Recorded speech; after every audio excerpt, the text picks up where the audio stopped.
சென்னை உள்ளிட்ட பல்வேறு மாவட்டங்களில் கனமழை பெய்துள்ளது. வளிமண்டல கீழடுக்கு சுழற்சி காரணமாக தமிழகத்தின் பல்வேறு மாவட்டங்களில் கடந்த சில தினங்களாக மழை பெய்து வருகிறது. சென்னையில் நேற்று பகலில் வெயில் வாட்டி வதைத்து வந்த நிலையில் இரவு இடிமின்னலுடன் மழை கொட்டியது.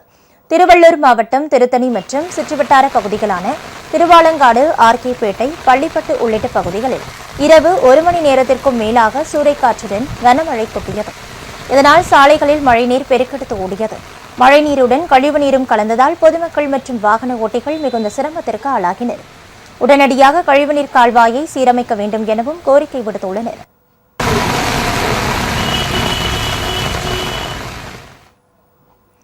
தாம்பரம் அருகே தனியார் நிறுவன பொது மேலாளர் வீட்டின் கதவை உடைத்து 75 சவரன் தங்க நகைகளை மர்ம நபர்கள் திருடி சென்ற சம்பவம் பரபரப்பை ஏற்படுத்தியுள்ளது. தாம்பரம் அடுத்த வேங்கைவாசல் பாரதிதாசன் தெருவை சேர்ந்த பாபு என்பவர் தனியார் நிறுவனத்தில் பொது மேலாளராக பணியாற்றி வருகிறார். இவரது மனைவி சகுந்தலா ஆசிரியராக பணியாற்றி வருகிறார். வழக்கம் போல் வீட்டை பூட்டிவிட்டு தம்பதியினர் வேலைக்கு சென்றுள்ளனர். மாலையில் பாபுவின் மகள் கல்லூரியில் இருந்து வந்தபோது வீட்டின் கதவு உடைக்கப்பட்டு இருந்ததைக் கண்டு அதிர்ச்சி அடைந்தார்.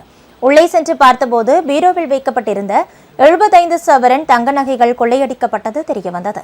தகவல் அறிந்து வந்த போலீசார் தடயங்களை சேகரித்து மர்ம நபர்களை தேடி வருகிறார்கள்.